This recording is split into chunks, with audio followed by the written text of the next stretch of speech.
Wednesday, December 6th, 2020. This is All About Your Benjamins and your weekly mixtape and weekend review video. I know I say this many times throughout the course of the year, but it is hard to believe that it's already December 6th. A few more weeks and the year will be over. I know many people are looking forward to 2020 being over, moving into 2021, and hopefully it brings a new, fresh start.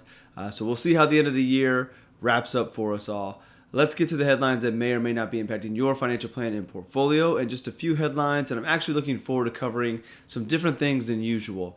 We'll start off with a little bit of economic news. So the jobs report came out. We've been monitoring this forever, and we always will, just to get a gauge of what's going on with the economy and the workforce, which trickles down to incomes, trickles down to spending, which comes back to the economy. So that's why we want to keep an eye on this, and especially right now with everything going on with the pandemic and people being laid off and unemployment spiking and coming down.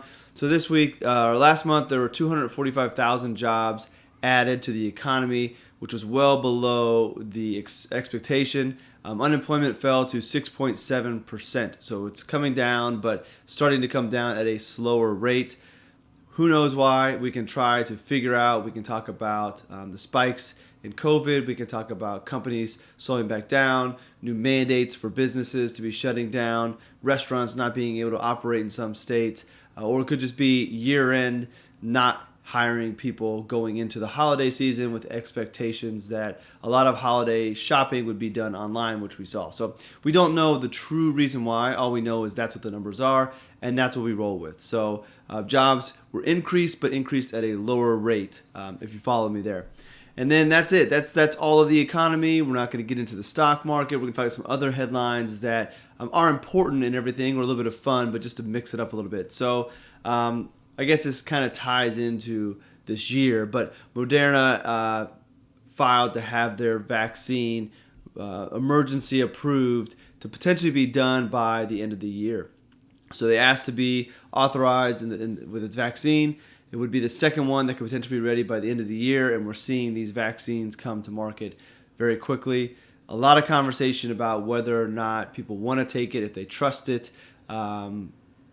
Regardless, it's impressive what we've been able to do in a bind, which is what makes me so optimistic about, with all of our flaws in America, optimistic that when we're in a pinch, or we have some hard times. You think back to 9/11, we kind of come together and we're forced to do some good things in a short amount of time, and then we get back to kind of going on our own way. So anyways, another vaccine may be potentially available by the end of the year, and then we'll get into who gets it and all those things when time comes out. But nonetheless, I think it's a positive over the grand scheme of things. It's positive had the vaccine, but it's positive when you just look at the way that we can create things whenever we need it and do it on a quick time. The technology, the minds, the brains behind all of this is definitely a positive for the world that we live in.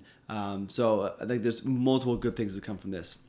All right, and now let's go to cryptocurrency. It's been a while since I have talked about that.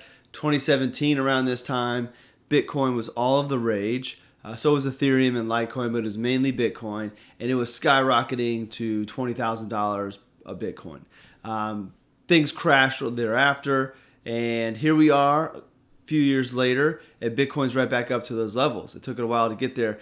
Different this time, though, in that from my perspective, it's not as exciting out there for everybody. It's not every article that's out there. Not everybody's talking about it. And I think a big difference between 2017 and 2020 is who else is getting involved. So back in 2017, you did not have a lot of adoption or support from large corporations. You had Jamie Dimon, the CEO of JP Morgan, talking about it being funny money and not trusting it. And today you have major organizations staking themselves in Bitcoin and in cryptocurrency, which I think is a positive for the asset class if you believe in it for the future. So I think that we'll start to hear more about it if it continues to make its run. There's always going to be a lot of risk associated with this area, but it's definitely something that is fun to watch. It's exciting, and I think it's going to become more and more a part of the conversation. There are technology out there for financial advisors like myself to be able to help their clients more than what we can do today when it comes to cryptocurrency. And I know there are more financial advisors that are willing to have conversations about Bitcoin and how that plays into the financial plan. Where 3 years ago, all of the guidance we were getting from regulators and from the people we respect in the profession was don't talk about it.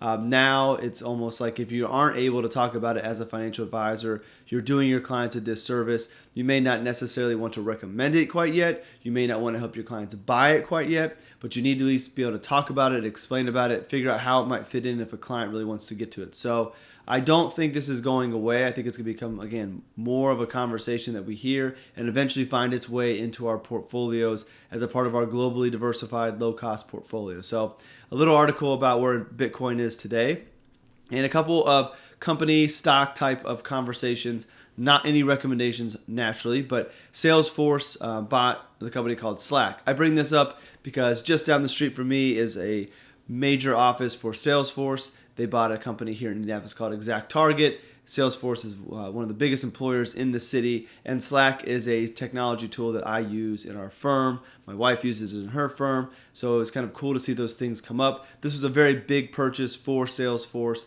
and it'll be interesting to see what it runs with it, but it's good to see that there are deals going on. Not surprised to see it be going on in the tech space, which has done very well the last couple of years. But Salesforce is buying Slack and putting those two pieces together. And then IPOs. We've got a couple of big IPOs coming up in the next couple of weeks. Airbnb being one, and then DoorDash being another. And with that conversation of IPOs, there's a lot of excitement. People think that they get in and they make a lot of money real quick. And sometimes that happens. And other times IPOs crash and burn. I think that you look at an IPO as a speculative investment because in the short term, there could be a lot of things that work against you. Could be insiders selling it to get out of it, which would make sense, diversifying their portfolio. There could be some other things that come out shortly thereafter. I've seen where companies have their IPO, which is when they first have their stock being sold on the market, and then shortly thereafter offer more shares, which brings the price down, and investors don't like that. So in the short term of an IPO, it's very risky. Doesn't mean that you should do it. Here's the disclaimer of talking to your financial advisor to see, does it make sense? Does it fit your plan? Does it fit your goals? Does it fit your risk tolerance? And then how much could you afford to put into a speculative investment like that? But it's cool to see these coming in December. December is usually a slow month. And both of these have done well during the pandemic. DoorDash is kind of obvious in the fact that people aren't going out. They're eating in. So a company that will bring the food to you and help support local businesses is great. Smart for them to kind of hit now before things get back to normal and people aren't going out. So again, this is ideal timing for DoorDash. Airbnb, they had a struggle at the beginning of the pandemic. People weren't traveling. Who knew what was going to go on? But by the summer, more people were actually using the Airbnb method of travel when they were traveling than going to hotels. The perception that a house would be cleaner than a hotel, which I totally get and understand. So anyways, a couple of big name stocks that will be available here in the next couple of weeks on the market. Talk to your advisor, look at your plan if it's something that you're interested in. But I think it's pretty exciting to see some big companies come in. And there's been a lot of IPOs this year, so it's been a good year for new companies coming onto the market. And that's it for today. So we're going to direct you over to allaboutyourbenjamins.com if you're watching on YouTube. If you're watching this on allaboutyourbenjamins.com, be sure to head over to YouTube, subscribe to the channel.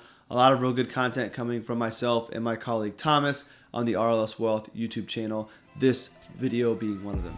So appreciate you taking the time to watch. Hopefully you learned a little something, had a little fun maybe along the way. Check the mixtape down below. It's back this week, and we will see you all in the next episode.